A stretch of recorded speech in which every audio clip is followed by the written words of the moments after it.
The storm that night was unlike any I had ever seen.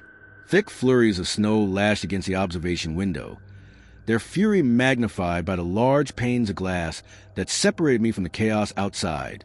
The research station, usually a sanctuary of calm amid the Alaskan wilderness, now felt like a fragile bubble poised to burst. As the wind howled, I sat sipping my tea, the warmth seeping through my palms, a small comfort in the growing unease.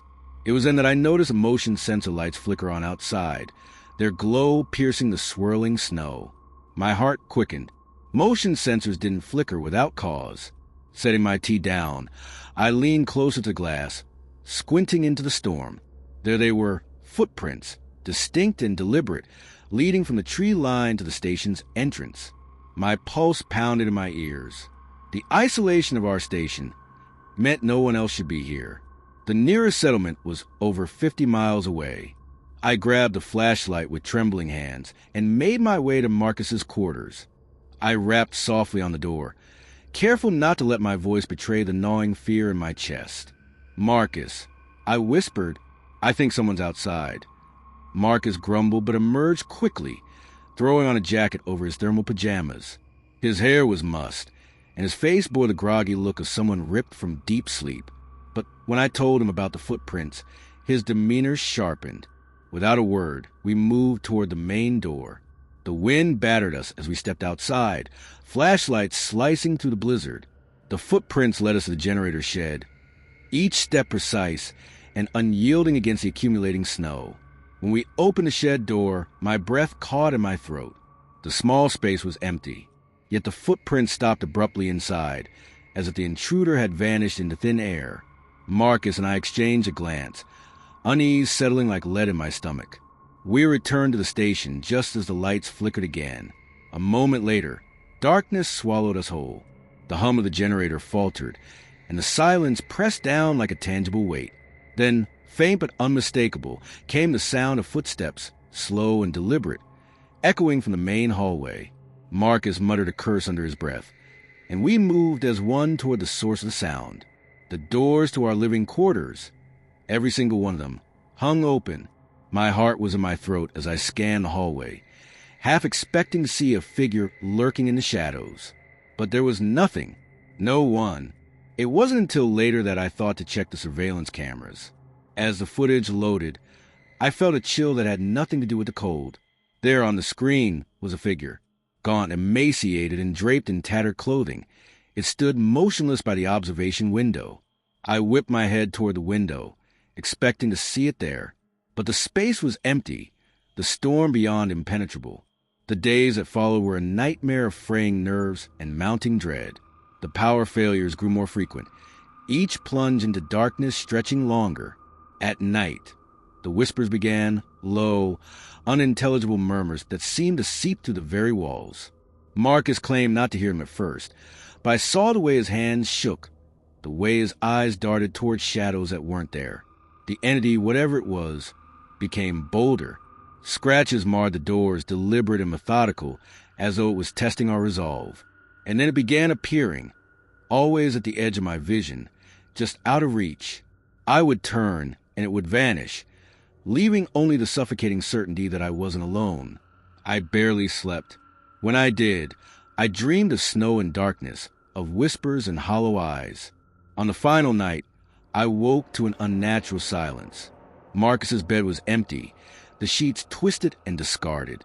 His coat was gone, and the door to the outside hung ajar, the storm raging beyond. Panic surged as I grabbed my flashlight and followed his footprints. They led to the cliffs, those treacherous edges that dropped into a void of snow and jagged rocks. Marcus stood at the brink, his back to me, his posture unnaturally rigid. "Marcus!" I screamed, my voice raw with desperation. The wind whipped my words away, but he turned slowly to face me. His eyes were vacant, twin voids that reflected none of the warmth I knew. "Marcus, please," I begged, edging closer. But before I could reach him, he stepped forward, his body swallowed by the storm.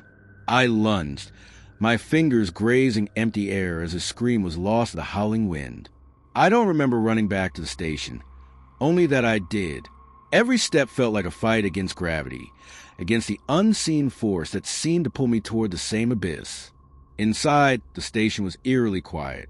The scratches on the doors seemed deeper, the air heavier. The figure stood by the observation window again, watching me. This time, I didn't turn. I didn't need to. I could feel its gaze, cold and unrelenting. I packed what I could and left that night. The storm fought to keep me there, its icy tendrils clawing at my exposed skin. But I didn't stop. I didn't look back. Even now, miles away and surrounded by the warmth of civilization, I can't escape the memories. Snowstorms make my heart race. The howl of the wind a reminder of what I left behind. And sometimes in the dead of night, I hear it. The faint scratch of nails on a door and the whisper of unintelligible words that make my blood run cold. I never saw Marcus again. But sometimes in my dreams, I see the cliffs and the abyss beyond. And I wonder if he's still out there, standing in the storm, waiting. The cold had been gnawing at me for days, a constant, biting presence that seemed to sink into my bones. I never thought the Alaskan wilderness could feel so empty, so hostile. Yet here I was, far from civilization, surrounded only by miles of unbroken snow and towering pines. I had come here to photograph the majestic landscapes, the untouched beauty of the Arctic, but now I was beginning to feel something else, a creeping sense of isolation, as though I was a stranger intruding on something ancient, something that didn't want to be disturbed. It was late afternoon when I first saw it, a shadow just outside the cabin. The snow had been falling relentlessly, thick sheets of white blurring the world beyond the window. I was sitting by the fire, reviewing my photograph from the day, when I noticed a flicker of movement. I stood, heart pounding, and squinted through the frosted glass. At first, I thought it was just the storm playing tricks on my eyes, but then it became clearer. There was someone out there, a figure, barely visible against the swirling blizzard, stood motionless just beyond the tree line. It was hard to make out any details, but the shape was unmistakably human. I felt a knot tighten in my stomach, my pulse quickening. Who would be out there in this weather? I hadn't seen another soul for days, and the nearest town was miles away, across treacherous terrain. No one could survive a storm like this, not unless they were well prepared. "Hello? Are you lost?" I called out, my voice muffled by the howling wind. I opened the door a crack, letting the cold rush in. The snow had piled high against the threshold, but the figure didn't move. It stood there, silent, unmoving. I stepped outside, the snow crunching beneath my boots, my breath turning to mist in the frigid air. "Hey, are you okay?" I shouted, but the wind swallowed my words, carrying them off into void. The figure didn't respond. It didn't even flinch. And then, just as I thought to take another step, it vanished into the storm, swallowed whole by the swirling white. I stood there for what felt like an eternity, waiting. But there was nothing, just the howling of the wind and the endless flurry of snow. My mind raced, trying to make sense of what I had seen. Maybe it was a trick of the storm. Maybe it was an animal, or perhaps just a shadow cast by the trees. But something deep in my gut told me that wasn't the case. I returned to the cabin, locking the door behind me. My heart was still pounding in my chest, my hands cold and shaking. I couldn't shake the feeling that I wasn't alone, that something was out there, watching. I tried to calm myself, telling myself I was just spooked by the storm, that the isolation was getting to me. But then I heard it, a soft knock, faint at first, then louder, coming from somewhere on the other side of the cabin. Knock, knock, knock. I froze, my breath catching in my throat. It wasn't the wind, I was sure of it. The sound was too deliberate, too purposeful. Then came the crunch of footsteps, circling the cabin, moving slowly around the perimeter. My heart raced as I grabbed the flashlight from the table, the beam shaking in my hand as I opened the door a crack. Nothing. The snow outside was still untouched. No sign of anyone, no footprints in the fresh snow, just the endless storm howling in the distance. I stepped outside cautiously, the beam of my flashlight cutting through the darkness. I scanned the tree line but saw nothing. The blizzard had intensified. the wind tearing at my face like 1,000 needles. The footsteps had disappeared, leaving only the soft, swirling snow in their wake. I turned to head back inside, but then I saw it. Footprints, leading away from the cabin, back into the woods. I should have stayed inside. I should have locked the door and waited for the storm to pass. But something compelled me to follow the tracks, to see where they led. Maybe it was my curiosity, or maybe it was something deeper, something primal that urged me to uncover the mystery of the figure I had seen earlier. I didn't know. But I found myself walking into the storm, following those tracks, deeper and deeper into the wilderness. The snow was relentless, stinging my face with icy needles, but the tracks remained clear, distinct, leading me further away from the safety of the cabin. The woods around me were silent, the storm muffling every sound, leaving me with only the sound of my own breathing, ragged and labored. And then, just as I thought I couldn't go any further, I saw it again. The figure. It was standing just ahead of me, barely visible in the blizzard. But this time, it wasn't at the edge of the woods. It was standing much closer, just outside the light of my flashlight.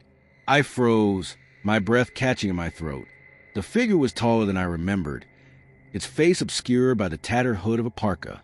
But even through the swirling snow, I could see something in its posture, something unnatural. It was still, as though it had been waiting for me. "Are you?" I started to say, but the words died in my throat. The figure moved then, but not in the way I expected. It jerked forward, taking a step toward me with a sudden, horrifying speed. My heart skipped a beat. The smile that spread across its face was wide, unnaturally wide, stretching across its frostbitten skin in a way that made my stomach turn. Its teeth were black, jagged like broken stone, and they gleamed in the dim light of my flashlight. I stumbled back, my mind screaming at me to run, but my body was frozen in place, paralyzed by terror. The figure took another step, then another, closing the distance between us. The wind howled louder, the storm intensifying as if it were feeding on my fear. I turned and bolted, my legs burning with the effort, but the snow seemed to swallow me whole, dragging me down. The tracks beneath my feet began to blur, and I could no longer tell if I was following them or being led into something far worse. The figure was still behind me, its heavy footsteps crunching through the snow, gaining on me with every breathless moment. I stumbled into the cabin, slamming the door behind me, locking it with trembling hands. The storm outside seemed to grow quieter, as though the very world had stopped moving. I sat on the floor, panting, unable to tear my eyes away from the door. Something was out there, something that had been watching me from the moment I stepped into this cabin. The night dragged on in silence. But then, just as the first light of dawn began to creep through the cracks in the cabin's wooden walls, I saw it again. The carving. The words scratched into the wood of the door, jagged and crude, as though they had been carved by a desperate hand. "I'm watching." I didn't sleep that night. I couldn't. The figure had been there. I knew it. It had followed me back to the cabin, and I was trapped. The storm never relented. It raged on, a constant roar outside the cabin that gnawed at my sanity. The next morning, I tried to leave, to hike out of the woods and find help. But the weather was too much. The snow had piled so high that I couldn't see where the path ended and the wilderness began. Night came again. The figure returned. It stood just outside the window, its face a grotesque mass of ice and shadow, its smile impossibly wide, its teeth gleaming in the pale moonlight. This time it didn't vanish. It didn't retreat into the storm. It only watched, waiting. I knew then what it wanted. It wanted me to follow. It wanted me to step into the snow and disappear, like so many before me. I don't know how much time passed after that. Days, maybe weeks. But when they found me, frozen in the cabin, the words carved into the floorboard were simple, and yet somehow they made perfect sense. Never follow the tracks.